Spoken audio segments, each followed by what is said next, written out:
Nous sommes bien sûr aujourd'hui, mercredi 19 octobre 2016. Il est 13 heures au Bénin. Voici le journal.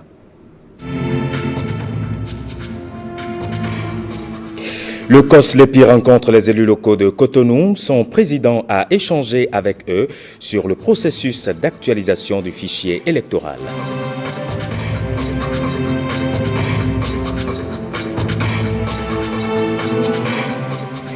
Toria Vamin, la Sobebra s'en souvient et vole au secours des élèves orphelins de la bourgade, vous le savez, qui a vécu récemment le drame de la farine de blé.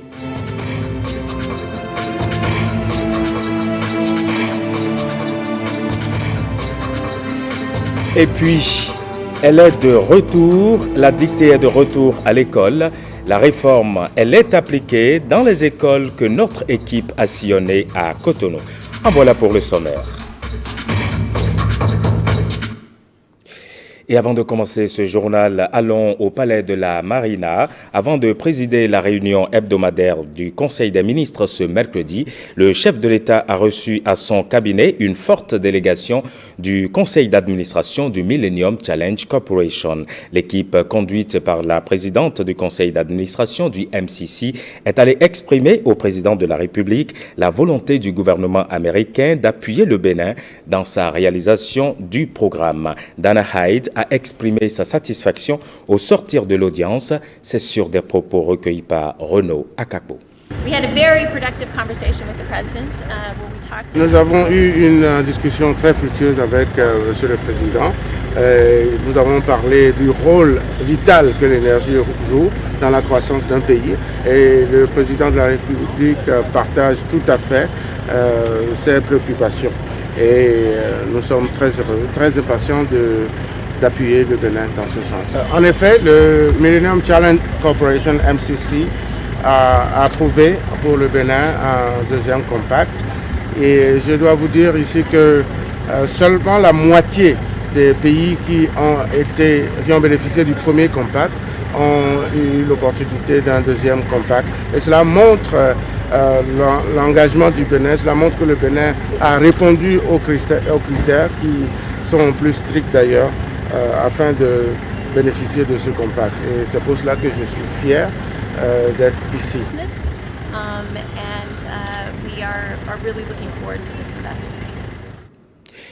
Le COS-LEPI salue l'engagement des élus locaux de Cotonou. Son président Badirou Agamon a parcouru plusieurs arrondissements et échangé avec les élus afin de mieux cerner leurs problèmes. Son objectif, actualiser le fichier électoral à bonne date. Le point de la rencontre avec Blaise Adampo. Regard attentif, ces élus locaux suivent les explications du président du COS-LEPI. Cet échange avec les autorités des 3e et 10e arrondissements de Cotonou vise un objectif. D'une part, la meilleure actualisation du fichier électoral doit prendre en compte toutes les propositions et d'autre part, le COS-LEPI veut s'enquérir des problèmes que rencontrent les élus locaux. Je pense qu'il est temps que le bureau du COS se mette sur le terrain pour constater ce qui se passe réellement. Et pour qu'on puisse apprécier effectivement ce qui se passe sur le terrain, je crois que le premier maillon de cette opération, ce sont nos élus locaux. Il fallait que je descende moi-même avec toute l'équipe du COS pour d'abord les remercier sincèrement pour leur accompagnement dans ce processus d'actualisation de la liste électorale, mais dans le même temps pour les écouter leurs doléances, de manière à ce que nous puissions parfaire ce qui se fait actuellement sur le terrain. Une descente dans certains centres de vote a permis au président du COS-LEPI de voir l'état des listes d'affichage. Malgré les différentes préoccupations des élus locaux, évoquant pour la plupart le non-paiement de leur émolument, la liste électorale serait prête à bonne date.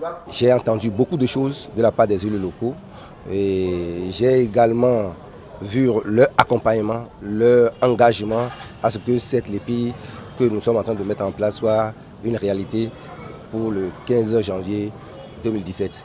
Je tiens à vous dire que c'est un chronogramme que nous avons élaboré et nous n'entendons pas aller au-delà de ce programme et que effectivement le 15 janvier 2017, la liste électorale sera prête comme je l'avais signalé au départ.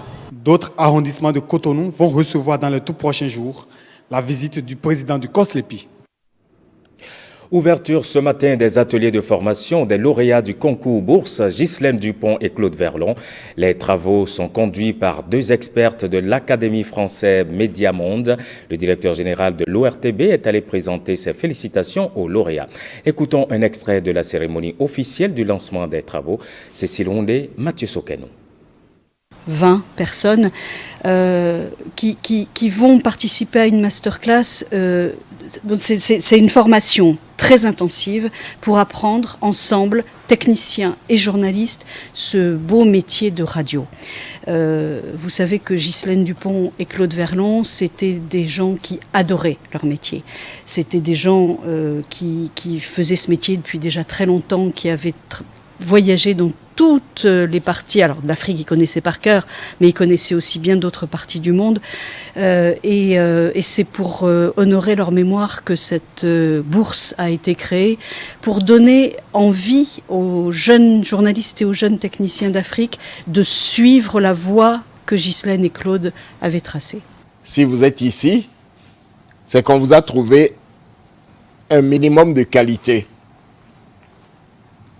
Mais une formation est toujours une occasion extraordinaire. Alors, ce que je vous souhaite, c'est de véritablement profiter de cette occasion et de sortir d'ici en étant différent de ce que vous avez été jusque-là. Quand je dis différent, je veux parler d'acquisition de qualités nouvelles. Je veux parler d'un pas de plus dans la carrière qui est la vôtre. Les enfants aussi sont touchés par la pauvreté. Malgré les stratégies et programmes mis en œuvre, la pauvreté et les privations continuent de frapper leur monde. Le gouvernement et l'UNICEF ont conduit une étude sur le phénomène, étude dont ils ont partagé les résultats au cours d'un atelier de dissémination. Mesme Adisso, Bruno Rotekpo. 4 enfants sur 10 vivent en dessous du seuil de la pauvreté. Le taux de croissance économique est de 5% alors qu'il devrait être de l'ordre de 7% afin de sortir une bonne partie des Béninois de la pauvreté. Résultat partiel de l'étude sur la pauvreté et les privations des enfants. Depuis 2002, des efforts importants ont pourtant été consentis par le gouvernement. L'objectif général visé à travers la réalisation de cette étude est de permettre au gouvernement et à tous les acteurs du développement de disposer d'informations descriptives et analytiques sur l'ampleur et la dynamique des privations qui affectent les enfants et leurs familles afin d'élaborer des politiques, programmes et stratégies plus efficaces pouvant réduire les privations dont souffrent les enfants, en particulier ceux des groupes les plus vulnérables. Ces 5 dernières années, la pauvreté et les privations de l'enfant se sont accrues malgré les stratégies et programmes de réduction de la pauvreté. Pour la chargée du bureau UNICEF au Bénin, le rapport sur la pauvreté et les privations de l'enfant au Bénin fournit des informations dont l'exploitation permettra d'améliorer la situation de l'enfant. Notre souhait le plus cher est que ce rapport soit suffisamment utilisé dans l'élaboration des politiques et stratégies nationales et sectorielles, particulièrement dans cette période où le Bénin est engagé dans les définitions de priorités nationales, ainsi que dans une élaboration de stratégies de croissance pour le développement durable. Depuis les années 90, la lutte contre la pauvreté est devenue une préoccupation majeure de la communauté internationale et des gouvernements. Les enfants sont touchés de manière disproportionnée par le fléau. La pauvreté menace leur survie, leur développement et épanouissement. Un prix qualité en Afrique de l'Ouest pour récompenser les industries, c'est l'une des résolutions de l'atelier régional de mise en place de la fonction métrologie dans les laboratoires d'essai. Atelier qui s'est achevé mardi. Précision, Awa Sherif. Comment éviter ces dégâts en instaurant des infrastructures de qualité? Comment choisir les produits de qualité respectant les normes internationales? Les acteurs du système qualité de l'Afrique de l'Ouest en atelier de mise en place de la fonction métrologie dans les laboratoires réfléchissent sur la question. Il est évidemment important pour les entreprises en Afrique de l'Ouest de pouvoir avoir des critères de qualité qui soient les mêmes valables pour tout le monde. On est dans un contexte de mondialisation. Vous avez entendu parler des obstacles techniques au commerce et beaucoup d'entreprises ne peuvent pas élargir leur marché du fait de ces barrières techniques qui sont notamment l'accès aux normes et l'accès au processus d'évaluation de la conformité. Est-ce que vous posez la question de savoir ce que vous consommez, est-ce que c'est conforme aux normes? Lorsque vous produisez, vous êtes un producteur, une entreprise qui produit, est-ce que vous êtes préoccupé par l'élargissement de votre base commerciale? Pour le faire, donc, il faut être dans les règles de la promotion de la qualité. Nous sommes dans cette phase-là et ensuite, il faut aller plus loin. Et pour aller plus loin, cette rencontre régionale est une occasion de nouvelles orientations pour amener les industries à s'inscrire dans la dynamique de la démarche qualité. L'infrastructure qualité d'un pays repose sur 5 piliers. La normalisation, la réglementation technique, l'évaluation de la conformité, la métrologie et l'accréditation. Pour motiver le développement du programme de qualité au sein de l'UEMOA, un prix qualité est instauré et met en compétition l'ensemble des entreprises sur le plan national et régional. Elle est de retour, la dictée c'est elle fait son retour dans l'enseignement, qu'elle soit muette, à trous ou préparée. La dictée devient un exercice réel à l'école. C'est une réforme qui s'applique déjà sur le terrain et avec des objectifs bien définis par le ministère des enseignements maternels et primaires. Moi c'est cela, Saroimon, Jérôme Ongbo, reportage. C'est par une note circulaire du ministère des enseignements maternels et primaires que l'exercice de la dictée revient dans le programme d'études en vigueur dans les écoles béninoises. À l'origine de cette décision, la baisse du niveau des apprenants. Depuis notre bas âge, on doit pouvoir comprendre les règles et les principes qui sous-tendent la langue française. Et si nous ne comprenons pas la langue, notre langue de travail, qu'est-ce que nous pouvons faire dans cette langue-là? Et c'est ça qui fait aujourd'hui que, quand on parle de baisse de niveau au niveau des enfants, je crois que la première cause, il faut aller chercher dans la non-maîtrise de cette langue qui est notre, cette langue, le français qui est notre langue de travail. Dans les écoles et selon le niveau de l'apprenant, une forme de dictée est proposée. Vous avez la dictée muette, vous avez les dictées à trous, les dictées préparées, la dictée du jour, la dictée dirigée, etc. L'autodictée. Donc, selon le niveau de l'apprenant, il y a une forme de dictée adaptée à chaque niveau. Et toute une démarche a été proposée pour permettre à chaque apprenant, selon son niveau, de pouvoir quand même réaliser la dictée. Nous sommes ici à l'école primaire publique de Plakodji, groupe A. Très tôt le matin, à 7h, nous commençons avec la dictée. Déjà à 7h30, on finit. Et s'il n'y a pas beaucoup de temps pour corriger, le soir, après les activités du jour, on prend le reste du temps pour corriger. Et si possible, donner quelques consignes, bien questions. Les enfants répondent sur la dictée faite le matin. À l'école primaire publique Rouiro groupe C par contre, Boris Agdankpetode, enseignant, préfère la dictée préparée pour ses élèves. Comme la dictée prend beaucoup d'étapes, moi je privilégie beaucoup plus la dictée préparatoire pour permettre aux enfants de prendre contact déjà avec les mots et après maintenant on va faire la dictée vraiment dite afin d'améliorer l'écriture et l'orthographe des mots. Alors moi ce que j'aimerais demander au collège c'est de renforcer au niveau des leçons de grammaire et d'orthographe, surtout pour permettre aux enfants de bien comprendre certains mots, d'articuler les mots au cours de la dictée pour permettre d'écrire correctement les mots tels qu'ils veulent. Selon cette note circulaire, la dictée n'est pas une matière, mais un exercice à pratiquer et sur lequel seront évalués les apprenants, tant dans les évaluations sommatives que formatives. Et puis, la Sobebra se souvient des enfants de Tori-Avamin. En ce début d'année scolaire, les responsables de l'entreprise sont allés offrir des kits scolaires aux écoliers et élèves orphelins de ce patelin, victimes du drame de la farine de blé. C'était ce mardi dans la commune de Tori-Bocito. Wenceslas Saroimon, Marie-Louise Perrin pour le reportage. Plus d'une centaine d'écoliers et d'élèves dont les parents sont encore en soins intensifs, alités ou morts dans le drame de Tori-Avamin le 8 septembre dernier, ont bénéficié de la générosité des cadres de la Sobebra. Il s'agit de 136 kits scolaires pour soulager la détresse de ces enfants. Nous ne sommes pas là pour faire de la propagande publicitaire, nous sommes là vraiment d'une manière extrêmement sincère, humaine, apporter un réconfort, certes matériel visiblement, mais très certainement un réconfort moral. Nous espérons que ces enfants vont pouvoir avoir une vie d'enfant telle qu'ils la méritent tous.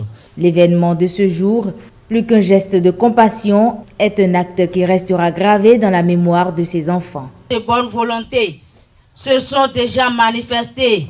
Nous, enfants des victimes, ne soyons pas des cas sociaux ou des laissés pour compte. Un seul mot nous vient à l'esprit pour tout ce que vous faites déjà pour nous. Nous vous disons un sincère merci.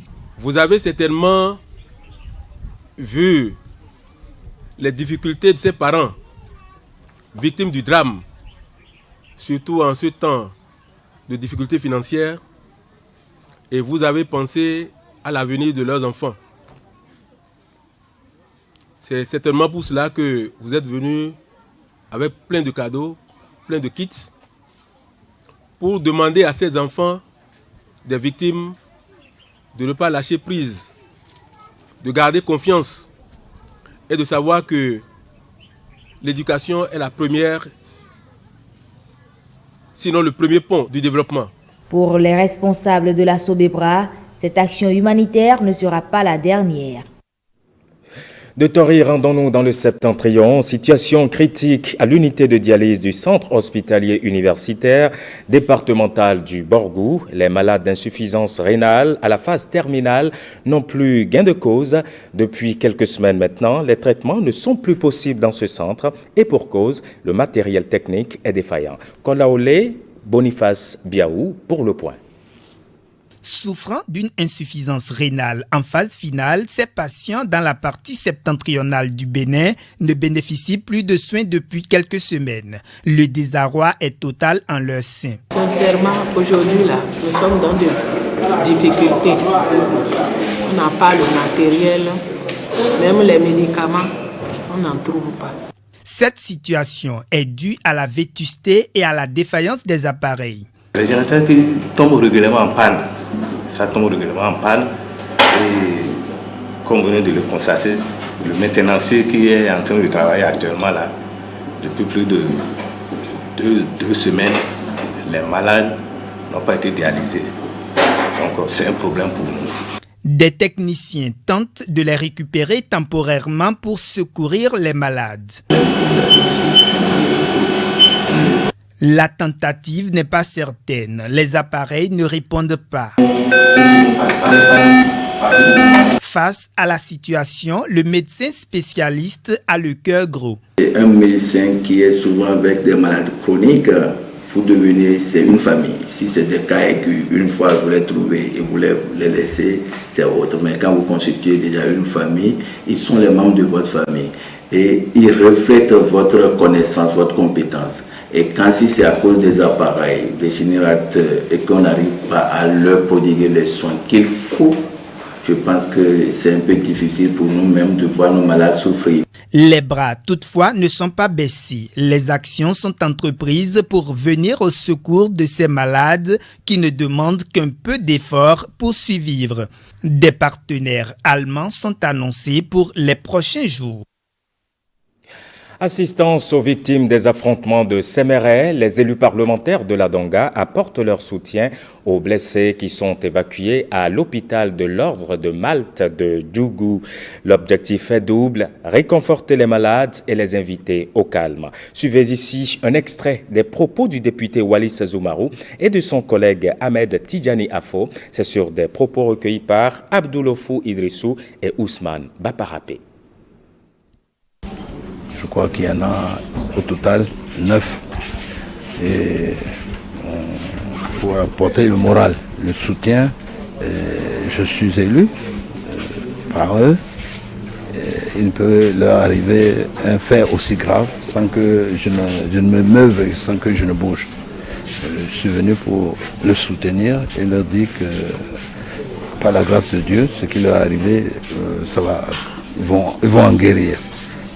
Les blessures qu'ils ont eues seront soignées et ils vont guérir de ça.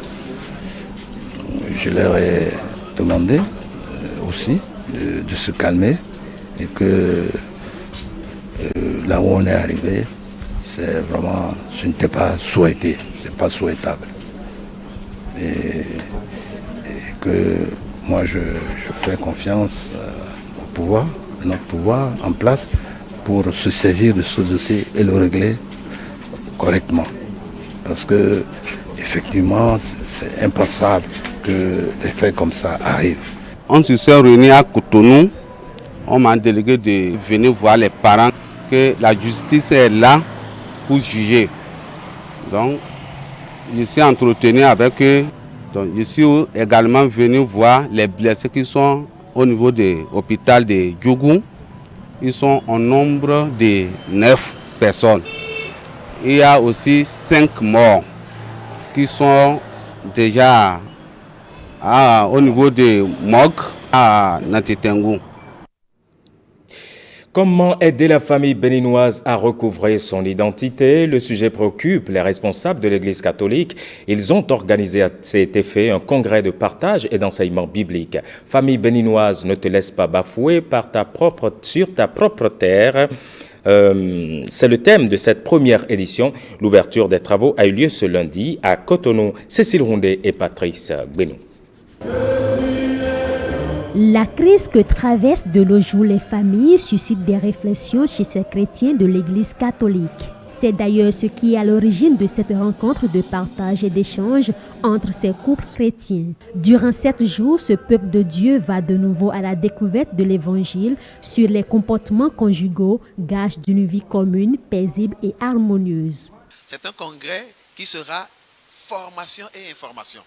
Et donc, ils vont recevoir beaucoup de formations, des formations pratiques, et ils vont avoir aussi des temps de prière thématiques sur la base des thèmes justement qui seront développés. Et du coup, ils vont recevoir un rééquilibrage sur la base de l'enseignement de l'Église. Un rééquilibrage pour qu'ils puissent voir la famille désormais à travers le prisme de l'enseignement de l'Église. Et chaque jour, il y aura 2 enseignements. La famille est une bénédiction de Dieu. Dieu n'a pas donné la famille pour faire souffrir. Mais aujourd'hui, la famille est confrontée aussi à beaucoup de difficultés. Et ce sont les ombres qui pèsent sur la famille. On va pouvoir en parler. Et tout au long de la semaine, il y a des enseignements, des communications pour nous aider à discerner un peu quelles sont les difficultés réelles auxquelles nos familles sont confrontées aujourd'hui, sur le plan de la tradition, sur le plan de la modernité et aussi sur le plan spirituel également. Il n'y aura pas que des enseignements, mais il y aura aussi des séances de prière qui permettront de mettre dans le cœur tout ce qu'on a entendu. Aimer de nos jours, c'est se servir de l'autre, chose contraire au vrai amour. Mais il n'est pas permis de désespérer tant que l'on continue de croire en Dieu qui peut tout, a martelé le vicaire général Philippe Quincmont de l'archidiocèse de Cotonou. La Sainte Famille reste donc le seul repère pour les familles. Le climat change, l'alimentation et l'agriculture aussi. C'est le thème qui a mobilisé l'attention de la communauté internationale le 16 octobre pour la célébration de la 36e journée mondiale de l'alimentation. Il ressort des réflexions que l'alimentation et l'agriculture s'adaptent aux effets néfastes des changements climatiques. Mais la question est de savoir comment relever le défi. Élément de réponse avec le représentant résident de la FAO. Il est au micro de Bernold Djogbé et de Jean-Claude James. Pour les céréales qui sont cultivées, aujourd'hui nous conseillons l'utilisation de céréales à cycle court. Il y a aujourd'hui des variétés de céréales qui peuvent produire en 90 jours au lieu de 120 jours, 150 jours comme avant. Les producteurs sont capables donc de faire leur cycle du semis jusqu'à la récolte à l'intérieur de la saison des pluies. Les variétés adaptées ont été mises au point par la recherche et beaucoup existent dans les stations de recherche, y compris au Bénin. Le travail, c'est comment apporter ces variétés qui existent jusqu'aux producteurs. Ça veut dire qu'il faut mettre en place des mécanismes de multiplication de ces variétés pour que ces semences soient disponibles à moindre coût jusqu'aux petits paysans. Il y a également que les chercheurs qui mettent au point aujourd'hui ces variétés font en sorte qu'il s'agisse de plantes qui sont plus adaptées. Il y a des techniques de gestion de terre également qui permettent de préserver l'eau dans le sol. Et puis, de façon globale, aujourd'hui, il faut renforcer l'observation des phénomènes naturels et développer les alertes précoces pour savoir que dans 3 mois, 4 mois, 5 mois, 6 mois, peut-être qu'on aura une sécheresse, prendre dès maintenant des dispositions. Le représentant résident de la FAO au Bénin, il était au micro de Jean-Claude James et de Bernold Djogbe. Et c'est avec lui que nous refermons cette édition. Merci à toutes et à tous de l'avoir suivi. Prochain rendez-vous de l'information sur l'ORTB, c'est à 16h30. D'ici à là, rendez-vous sur le www.ortb.bj. Bon appétit si vous êtes à table. À très vite.